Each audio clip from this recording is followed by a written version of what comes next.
Was it a morph? Yeah, that's what the things are called. I don't remember the movie. Anyway. Well, I did, because I just watched it But yesterday. you don't remember all the names. They're irrelevant. All you need is Jim and his Exactly. other guy, John Silver. I just remember Jim and Ben. Oh, and Ben. Yeah, I always remember Ben. Okay. Never forget. Okay, hello, this is the Kale Scale, and this episode is the very special new series called The Grab Bag, where I just have a lot of random movies directed towards my way by some of my friends, and I have to review them. Joe, you need to make a logo for this. Exactly. The grab bag. Yes, you do. Yeah, you do. I don't. And the first one up, I'm gonna I see did again. spin a wheel for this too, so this wasn't just random, or this wasn't just me picking, is Treasure Planet. Joe, would you please not watch stuff while I'm recording? Like Castlevania, okay. No. You could watch it without sound. Exactly. This movie is way better than it was received when it came out. Because people back then were born nobodies who hated innovative stuff. This movie is probably one of the most unique sci-fi movies I've seen just because of its design. It takes its source material, which is Treasure Island, which, pirates and all that, and mixes it with sci-fi in a really unique way. Because you have the overall design of when the story was set, but mixed in with sci-fi. Everything, pretty much. The main cast does really well. The action is really good. Some of the animation holds up, some of it is a little bit awkward, but that's just because of the time. Because Disney was trying to still do the 2D thing, but also say, hey look, here's our 3D animation. Ooh, look at it, CGI. That's what they did for Tarzan. One of my favorite parts about this movie is, so the whole thing is about finding the elusive treasure planet.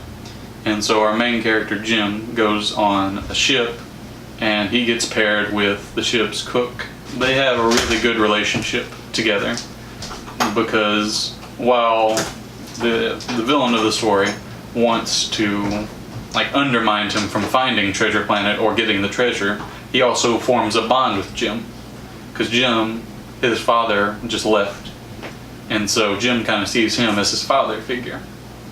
But the villain also can't be too soft on him, or else his gang of pirates will think he's gone soft and just try to take over his rule and get the treasure for themselves. And with them on the journey is a scientist that wants to find what he says is the biggest discovery, which is Treasure Planet. And he starts to form a relationship with the captain of the ship. And then when they finally get to Treasure Planet, they meet Ben, voiced by Martin Short.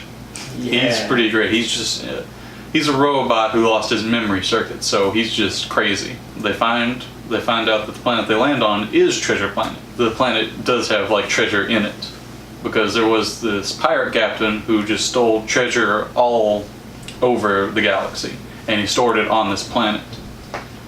And he got there using portals. He would just go to a planet, steal their treasure, portal, dump it on this planet. But as soon as Ben gets his memory circuit back, he lets everyone know this planet is booby-trapped. This movie does have a good message about greed. Everyone pretty much starts off doing this mainly for greed.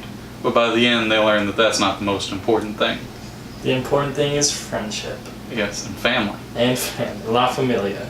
Overall, I'd give this movie a 7 out of 10.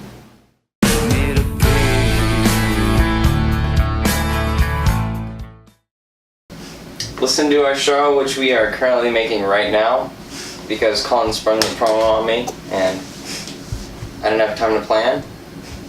This is a weird promo, Joe.